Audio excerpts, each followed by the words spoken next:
Hello, welcome back to another Guns Contractors video. This is a bit of a recap of a product that I purchased, I guess earlier this year and installed into both of these machines behind me and some others on my fleet.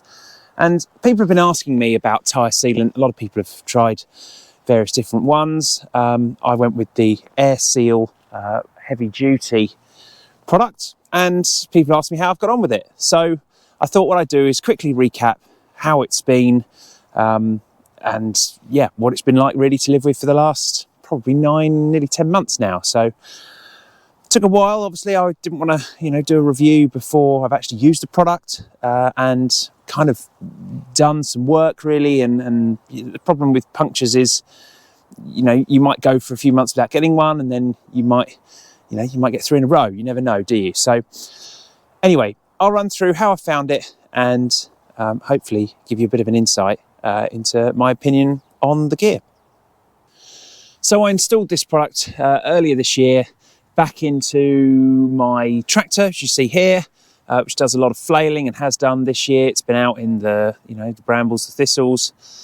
The hawthorn is particularly bad for it, especially with the wide turf tyres it's got on. It's not always the best for some of the more ag work that I do, but so you've got to have you can't have a tyre for every occasion, can you? And then the 3CX, which has been out on site for, well, it's actually been to 2 or 3 different jobs, and it's been mainly on a job for probably the last 6 months or so. So you would have thought that with those kind of jobs, same with my dumper, it also got installed in, that I would have had a puncture somewhere with one of those machines at least. And I can report I haven't had any punctures, or not that I know of. And this is the problem with really saying how good this product is, because if I haven't had a puncture, or if I don't know I've had a puncture and it's just fixed it, then it's working, isn't it? But I don't actually know if I have or haven't had a puncture. So it's very difficult to really quantify how good it is, because I've not had a puncture, but that could well be because the product is working, which I suspect it is, because I do have something to show you in a minute that actually proves that this gear really does do the trick. But I'll show you that in a second. So you'll remember it was tricky to install, and I ended up learning, I think, that 90-degree valve wasn't the one to use unless you were really in a tight spot and you needed to use it. You just want to use the straight through valve, get pumping hard. 2 people would make the job a bit easier. A lot of people said in my install video as well, you could deflate the tyre completely, which would stop you having to overcome the pressure of what's in the tyre. You're completely correct. You could well do that.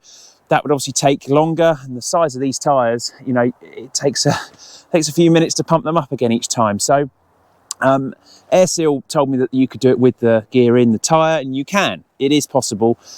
It'll certainly pump, over the sort of 25 to 30 psi you might run in something like this at the max, really. A lot of these things are running, less than 20. So yeah, quite easy to do with air in the tyre. And if you use a straight valve and you get someone keenly pumping when you get it in, actually you can do it really quite quickly.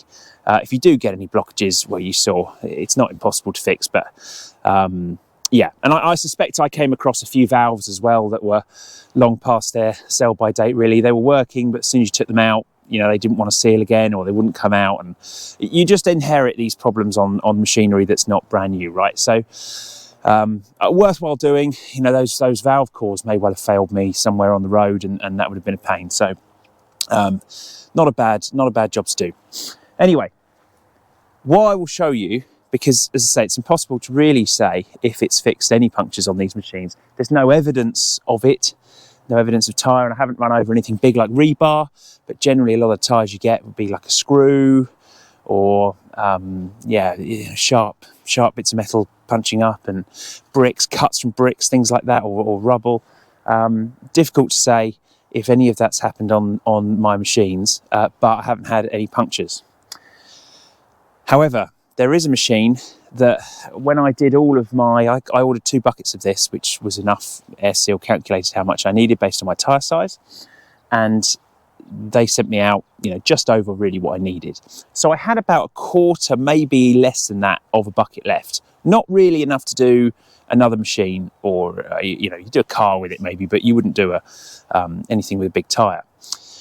However, we got an old dumper at the farm, and this thing has just, it's forever it has leaks. It's got poor tyres, old tyres, knackered rims that have been, you know, they've come off the bead so many times, mud's got behind them. You know, you do the old Icelandic trick where you inflate it with the lighter fluid and then fire that up. That's quite good fun. But anyway, gets you going for the day. It'll hold air for like maybe a few days, a week, couple of weeks, and like it's looking a bit sad for itself again. So I just thought, you know what, I wonder if this gear would solve that. Now, didn't have the correct amount for the tyre size, and we had 2 tyres really that needed doing. The other 2 seemed to stay up. 2 of them have been a real pain for years now. So we just thought, well, sod it. Let's put, you know, half and half. Nowhere near the correct amount. We probably didn't even have enough to do 1 tyre. Anyway, I'll show you how it sits now. It's been like this for, again, over 6 months. So, the old farm dumper. A classic Barford 6-ton. Fantastic machine. If please, someone make a dumper as good as this is again. Zuzu engine, really strong, loads of grunt, sounds great, and yeah, fantastic machine. Getting on a bit now though, and we replaced a couple of tyres on this a while ago, got some actually off a Unimog, so it actually has a couple of Michelins on it because we need the racing, right? But basically, the tyres were fine, but the rims, they've been hammered over years of site use and various things. You know, you try and clean them up at the time, but every time they go flat, when they're flat, it's easier just to drive it down to the compressor to pump it up. You can see how this goes, right? Mud gets in the rim, it doesn't seal properly, blah, blah, blah. So we could put tubes in them. But anyway, for whatever reason, it's just never happened. You just sort of pump it up when you need it. But it would generally go flat very, very quickly. I mean, like within a week. We put, as I said, not even enough to do 1 tyre, and we put it in 2 of them because we had 2 that were really bad. The rest seemed okay. And here she sits, and she's got air in all tyres. Now, this machine has done quite a bit of work this summer, and no need to go near it with an airline. So for me, if you can put less than the amount that they spec into a tyre, and that tyre holds up, well, to me, it works, right? Because this was a machine that had constant slow flats. It sorted it, and we haven't had another one since. So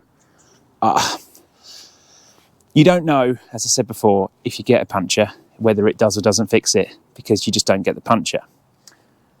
But this, to me, proves that this gear does the job. So, quite expensive stuff, especially when you're doing a few machines. It was a bit of an investment. However, I recommend it. It works for me. I don't get paid by these people. There's absolutely no deal. I don't think I even got any discount off them. Although if they fancy it after this video, then I'll always take more, because plenty more machines we can be doing. A friend of mine's tried some of the competitors' product with the green. It's like a green bucket.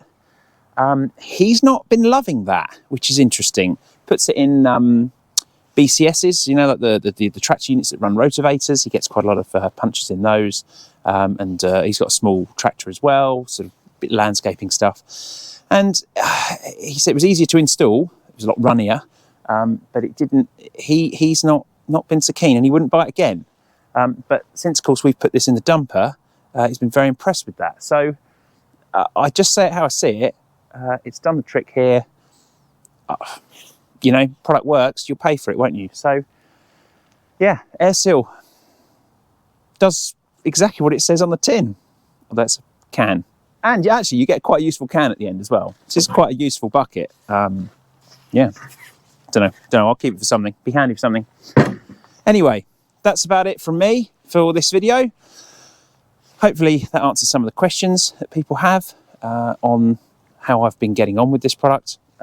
Again, nobody pays me for this. I do it off my own back. You're getting honest reviews, an honest product, and it's fixed my dumper. So yeah, can't complain. Catch you all on the next video. Please, if you're still watching at this point, please fancy subscribing. I think 80% of you aren't subscribed. So be nice to see a few more subscribers, share the love. Also be happy to hear about your views on this kind of product. Have you used it? Have you used competitors? You know, I'm all up for sharing the knowledge, and I think a lot of us are out there in our own little worlds, and you never share your experience, do you? So all about sharing a bit of experience and how you guys get on with what the sort of fleet you run, the kind of work you do, and the sort of environments you work in. All different, aren't they? So yeah, always keen to hear in the comments. Anyway, for now, thank you very much.